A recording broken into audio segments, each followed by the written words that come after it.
बच्चों, हम लोग NCERT class 8th science chapter number 5 coal and petroleum का सेकंड पार्ट पढ़ेंगे। तो जैसे कि पिछले वीडियो में हम लोगों ने एग्जॉस्टिबल नेचुरल रिसोर्स और इनएग्जॉस्टिबल नेचुरल रिसोर्सेज के बारे में पढ़ा था। अब हम लोग उसी को renewable and non renewable energy resources से कोरिलेट कर लेंगे। तो अब हम लोग आगे बढ़ते हैं।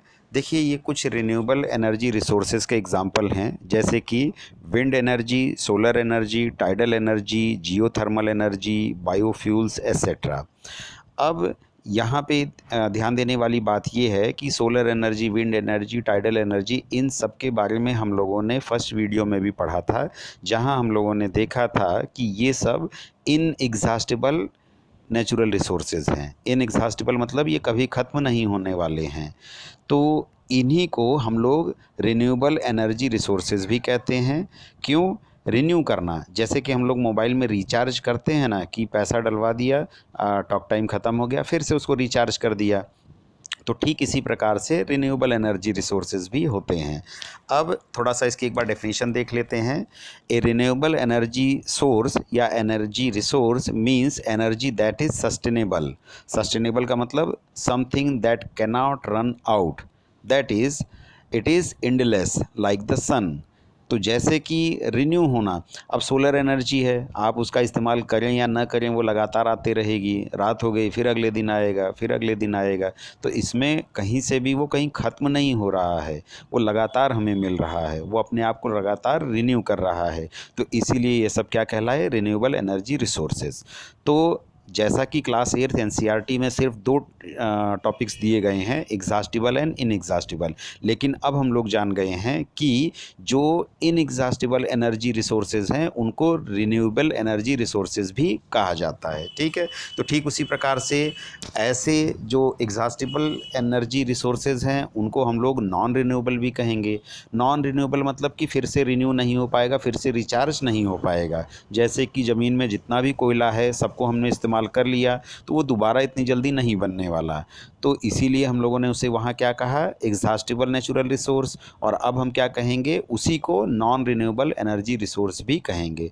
तो इस तरीके से हम लोगों ने देखा कि एग्जॉस्टिबल का पर्यायवाची शब्द है नॉन रिन्यूएबल और इनएग्जॉस्टिबल का पर्यायवाची शब्द हो गया रिन्यूएबल। तो ये इसलिए हम बता रहे हैं ताकि आप लोग जो अलग अलग ऑब्जेक्टिव एग्ज़ाम्स देते रहते हैं तो उसमें इस प्रकार के क्वेश्चंस आ सकते हैं। तो चलिए आगे बढ़ते हैं। अब आपके बुक में पेज नंबर 57 पे कोल फॉर्मेशन के बारे में दिया गया है। तो एक बार आप लोग इसको स्टडी करेंगे, जिसमें फॉसिल फ्यूल शब्द आया है, जिसकी चर्चा हम लोगों ने फर्स्ट वीडियो में कर ली थी। इसके बाद यहाँ एक टॉपिक लिखा हुआ है स्टोरी ऑफ कोल। ठीक है, तो एक बार हम इसे पहले रीड कर देते हैं, फिर आप लोगों को पॉइंट वाइज समझाएंगे। बस देखिए, यही मेन है इसमें कि अबाउट 300 मिलियन ईयर्स एगो। अब यहाँ याद रखेंगे मिलियन, इंटरनेशनल सिस्टम में जनरली मिलियन शब्द का इस्तेमाल किया जाता है। 1 million is equal to 10 lakh. ठीक है, तो ये मैथ्स में आप लोगों ने पढ़ा होगा। जैसे हम लोग यहाँ पढ़ते हैं यूनिट 10, 100,000, 10,000, लाख, 10 लाख, करोड़, 10 करोड़। तो वहाँ जो है 10 लाख की जगह मिलियन का इस्तेमाल किया जाता है। तो 1 मिलियन का मतलब 10 लाख। अब 300 मिलियन कितना होगा, ये आप लोग कैलकुलेट कर लीजिए।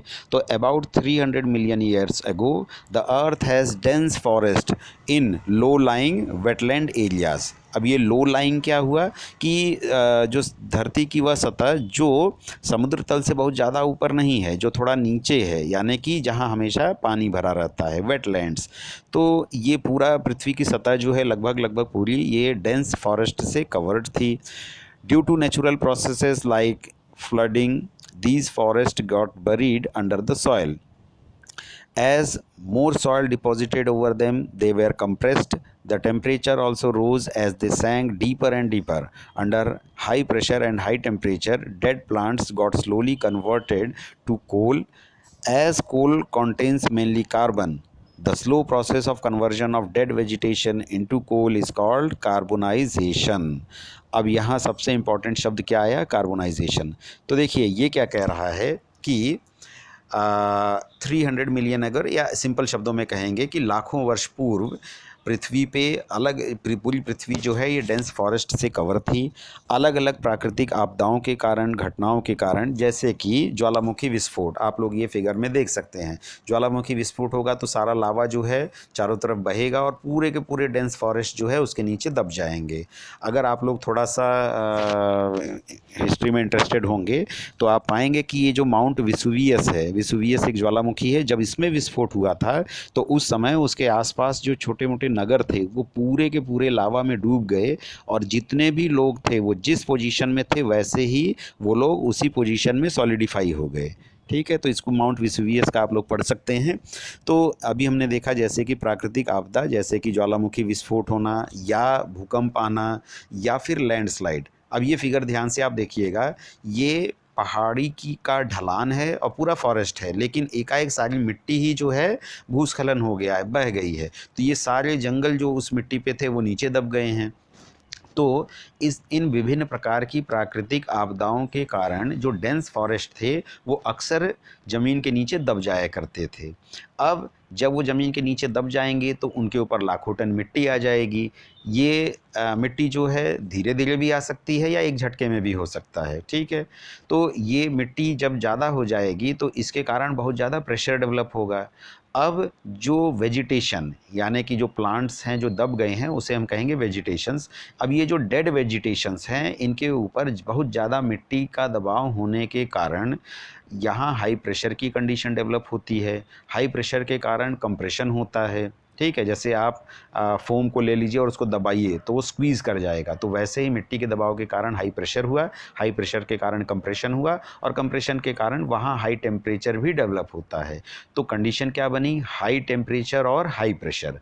हाई टेम्परेचर और हाई प्रेशर, और दूसरी चीज़ वहाँ पे गैस लगभग लगभग अनुपस्थित है, क्योंकि वो ज़मीन के नीचे दबा हुआ है तो वहाँ गैस तो उतनी मिलेगी नहीं। तो high temperature, high pressure in the absence of air. अब ये प्रॉपर एक कंडीशन बन गई जिसके कारण ये जो डेड वेजिटेशन है धीरे धीरे कोयले में बदलने लगते हैं। ठीक है, और इसी प्रक्रिया को कार्बोनाइजेशन कहा जाता है, जैसा कि आपके टेक्स्ट बुक में दिया गया है। अब देखिए, ये जो डेड वेजिटेशन है, जैसे कि कोई प्लांट है या कोई बहुत बड़ा पेड़ है, उसकी लकड़ी जो है दब गई, उसके ऊपर लाखों टन मिट्टी आ गई, हाई प्रेशर डेवलप हो गया, फिर हाई टेम्परेचर डेवलप हो गया, और एयर है नहीं कि वो जल जाएगी हाई टेम्परेचर के कारण। तो हाई टेम्परेचर तो है लेकिन वो जल नहीं सकती है क्योंकि वहाँ एयर मौजूद नहीं है। तो ऐसी कंडीशन में धीरे धीरे वो कंप्रेस होगा और वो लकड़ी सबसे पहले इस फॉर्म में बदलेगी। इस फॉर्म को हम लोग कहते हैं पीट, PEAT, पीट। ठीक है, अब और जब कंप्रेशन होगा तो ये लिग्नाइट में बदल जाएगा, यानी कि उसका फिर जो है रंग रूप इस तरीके का हो जाएगा।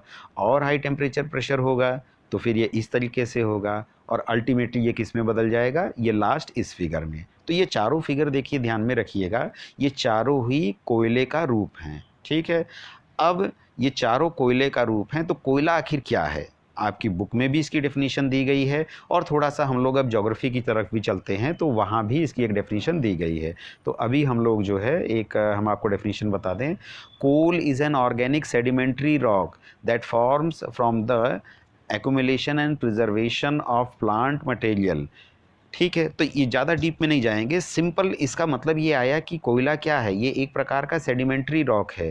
तो आप लोग ज्योग्राफी में थोड़ा सा डिटेल में पढ़ेंगे कि सेडिमेंट्री रॉक्स कैसे बनते हैं। इसको आप अगर को रिलेट करेंगे तो तुरंत समझ जाएंगे कि ये कोयला कैसे बना है, कि हाई टेम्परेचर हाई प्रेशर के कारण कंप्रेशन हुआ और फिर धीरे धीरे जो डेड वेजिटेशंस थे वो कोयले में बदल गए, और ये कोयला बनने की प्रोसेस को ही कार्बोनाइजेशन कहा जाता है। तो what is carbonisation? The conversion of dead vegetation into coal due to high temperature and pressure in the absence of air is known as carbonization। ठीक है, अब ये कोयले में है क्या? अब देखिए, यहाँ कोयले में बेसिकली कार्बन पाया जाता है। ठीक है, मेजर इसका कंपोनेंट क्या है? कार्बन है। अब थोड़ा सा वापस बैक में चलते हैं कि ये कोयला कहाँ से आया? डेड वेजिटेशन से आया। डेड वेजिटेशन का मतलब क्या हुआ कि जो प्लांट्स थे उनके जो रिमेन्स, यानी कि जो लकड़ी है जो ज़मीन के नीचे दब गई, वही डेड रिमेन्स हुआ। अब ये लकड़ी किस चीज़ की बनी है? सेलुलोज की बनी है। सेलुलोज क्या है? It is a type of carbohydrate. Carbohydrate क्या है? बायोलॉजी में जाएंगे, वहाँ देखेंगे कार्बन, हाइड्रोजन और ऑक्सीजन, ये तीनों का कम्बिनेशन रहता है। तो बायोलॉजी में आपने कार्बोहाइड्रेट पढ़ा, सेडिमेंट्री रॉक ज्योग्राफी में पढ़ा और बीच में केमिस्ट्री आ गया। तो ये जो सेलुलोज कार्बोहाइड्रेट है जिसमें कार्बन, हाइड्रोजन और ऑक्सीजन है, उसी का एक रूप है सेलुलोज, उसी से लकड़ी बनी है और वही लकड़ी अब कोयले में कन्वर्ट हो रही है। तो इसका मतलब कोयले में भी कार्बन होगा, ये पहली चीज़ हो गई। अब कोयले में कार्बन के अलावा हाइड्रोजन, ऑक्सीजन होता है, नाइट्रोजन होता है, सल्फर और थोड़ी छोटी छोटी जो है माइक्रो क्वांटिटी में अदर एलिमेंट्स भी होते हैं। ठीक है। अब यहाँ होता क्या है कि हाई टेम्परेचर प्रेशर के कारण यहाँ कार्बन को छोड़ के हाइड्रोजन, ऑक्सीजन, नाइट्रोजन, सल्फर, ऐश, अलग अलग जो चीज़ें हैं वो धीरे धीरे उस लकड़ी के टुकड़े में से बाहर निकलने लगती हैं। ठीक है। तो कार्बन तो लकड़ी में ही रह गया, बाकी चीज़ें निकल गई। तो इसका मतलब कार्बन का परसेंटेज उस लकड़ी के टुकड़े में बढ़ गया। तो कार्बोनाइजेशन का दूसरा सिंपल मतलब क्या हुआ, increase in the percentage of carbon components, यानी कि जो लकड़ी में कार्बन मौजूद है उसका प्रतिशत बढ़ जाना। अब लकड़ी में कार्बन का प्रतिशत कैसे बढ़ेगा, बाकी की चीज़ें जब धीरे धीरे बाहर निकल जाएंगी। तो कार्बन कंटेंट का बढ़ना ही कार्बोनाइजेशन कहलाता है। ठीक है। अब यहाँ देखिए एक चीज़, ये नीचे जो फिगर आप लोग देख रहे हैं, जब स्टार्टिंग होती है यानी कि कार्बोनाइजेशन की जब प्रक्रिया इनिशियल स्टेज में रहती है, जब शुरुआत होती है, तो जो लकड़ी का टुकड़ा धीरे धीरे अब जब कोयला में बदलना शुरू होता है तो जो फर्स्ट स्टेप है वो क्या कहलाता है, पीट। कोयले का एक प्रकार है पीट। अब धीरे धीरे कार्बोनाइजेशन और आगे बढ़ता है तो ये पीट किस में कन्वर्ट हो जाता है, लिग्नाइट में। और जब आगे बढ़ेगा तो लिग्नाइट किस में कन्वर्ट होगा, बिटुमिनस कोल में। फिर बिटुमिनस में और आगे जब कार्बोनाइजेशन होगा तो एंथ्रेसाइट में बनेगा। ठीक है। तो इसका दूसरा मतलब क्या हुआ कि जो डेड वेजिटेशन बहुत पुराने हैं उनसे जो कोयला बनेगा वो अब तक एंथ्रेसाइट में बदल चुका होगा। जो डेड वेजिटेशन लास्ट में आए हैं कार्बोनाइजेशन की प्रक्रिया में, उनसे जो कोयला बन रहा है वो अभी पीट वाली स्टेज में है। तो वापस एक बार बच्चों फिगर एक बार परसेंटेज देख लेते हैं। ये जो पीट नाम का कोयला है इसमें 40 to 60% कार्बन होता है। ठीक है। यानी कि बाकी का क्या होगा, नाइट्रोजन, हाइड्रोजन, सल्फर, ऑक्सीजन कुछ भी हो सकता है। तो 40 से 60 जो है ये पीट नामक कोयले में होता है। यहाँ बच्चों एक चीज़ ध्यान देंगे, ये जो परसेंटेज लिखा है ये फिक्स्ड नहीं होता है। अलग अलग बुक्स में अलग अलग क्वांटिटी दी गई है और अलग अलग देशों में ये अलग अलग परसेंट में भी पाया जाता है। तो बस एक आपको समझाने के लिए हमने परसेंटेज लिख लिया है, लेकिन ये ज़रूरी नहीं कि आप इसी को याद करें। ठीक है। तो कोयला जो है 4 रूपों में पाया जाता है या 4 प्रकार का पाया जाता है, जिसमें कि ये सबसे लो क्वालिटी का कौन सा है, पीट, जिसमें कार्बन का परसेंटेज कम है, लिग्नाइट में उससे ज़्यादा है, बिटुमिनस में उससे ज़्यादा है, एंथ्रेसाइट में सबसे ज़्यादा है। अब एक बार हम लोग फिगर देख लेते हैं। ये देखिए सबसे बेस्ट क्वालिटी का कोयला है एंथ्रेसाइट। ठीक है। तो ये आपने देखा होगा इसको। फिर उसके बाद देखिए ये है उससे थोड़ा सा लो क्वालिटी का बिटुमिनस, फिर उससे भी लो क्वालिटी का लिग्नाइट और उससे भी लो क्वालिटी का पीट। तो आप लोग देखने में भी समझ रहे होंगे कि कोयले का जो है स्ट्रक्चर देख के आप समझ रहे होंगे कि इसकी क्या क्वालिटी है। अब ये देखने में जो है हल्का ब्राउनिश है तो इसका मतलब कि इसमें कार्बन का परसेंटेज कम है, और जब कोयले में कार्बन का परसेंटेज कम होगा तो उसकी क्वालिटी लो मानी जाएगी। क्यों ऐसा होता है, तो एक स्टेप और आगे पढ़ लेते हैं। ये जो कार्बन है ये जलने पे कार्बन डाइऑक्साइड में बदलता है। तो जब कार्बन पूरे का पूरा कार्बन डाइऑक्साइड में बदलता है तो ब्लू कलर की फ्लेम निकलती है। ठीक है। जैसे आप लोग एलपीजी गैस जलाते हैं ना, तो सिलेंडर जब जलता है तो ब्लू कलर की फ्लेम निकलती है। तो वो कैसे होता है, कार्बन पूरे का पूरा कार्बन डाइऑक्साइड में बदलता है वहाँ, इसलिए वो ब्लू कलर दिखाई देता है। अब जब इसमें कार्बन का परसेंटेज ही कम है और अदर चीज़ों का परसेंटेज ज़्यादा है, तो ऐसी कंडीशन में एक तो कार्बन कम है और दूसरी चीज़ें के मिक्सचर के कारण वो पूरी तरीके से जल भी नहीं पाता है। इसीलिए पीट नाम का ये जो कोयला है ये बहुत लो क्वालिटी का माना जाता है। ठीक है। तो अब हम लोग वापस अपने ही टॉपिक पे आते हैं कि आपके बुक में ये जो पेज में दिया गया है स्टोरी ऑफ कोल, तो आप लोग एक बार इसको पढ़ेंगे और इसमें बस ध्यान देने वाली बात यही है कि व्हाट इज़ कार्बोनाइजेशन, ये आपको समझ में आना चाहिए।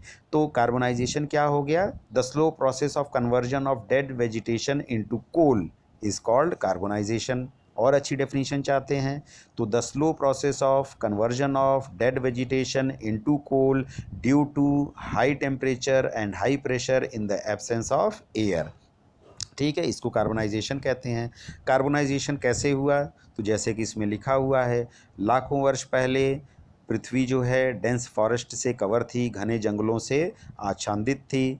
यहाँ प्राकृतिक आपदाओं के कारण जैसे कि बाढ़, भूकंप, ज्वालामुखी विस्फोट, भूस्खलन इत्यादि के कारण ये डेंस फॉरेस्ट जो है मिट्टी के नीचे दब गए, जिसके कारण हाई प्रेशर और हाई टेम्परेचर की कंडीशन बनी। और एब्सेंस ऑफ द एयर ना होने के कारण ये जल तो नहीं सकता, लेकिन ये कम हाई टेम्परेचर और प्रेशर के कारण धीरे धीरे ये लकड़ी में से अदर सब्सटेंस बाहर जाने लगे और कोयला जो है, कोयले का परसेंटेज बढ़ने लगा, और सॉरी कार्बन का परसेंटेज बढ़ने लगा, और इस प्रकार से कोयले का निर्माण हुआ। तो एक जनरल ये हिंदी में मैंने बताया, इंग्लिश में आपको लिखना है तो आप लोग इस स्टोरी को अपने शब्दों में भी लिख सकते हैं, या फिर जो आपके एनसीईआरटी की बुक में दिया गया है उसको भी आप लोग लिख सकते हैं। ठीक है, तो बच्चों हम लोग इस वीडियो में सिर्फ कार्बनाइजेशन तक पढ़ेंगे, और फिर अगले वीडियो में हम लोग एक नया शब्द पढ़ेंगे, डिस्ट्रक्टिव डिस्टिलेशन। तो उसको जानने के लिए कार्बनाइजेशन आप लोग तैयार कर लीजिए, ताकि थर्ड वीडियो में डिस्ट्रक्टिव डिस्टिलेशन शब्द आपको क्लियरली समझ में आए। ठीक है, थैंक यू वेरी मच।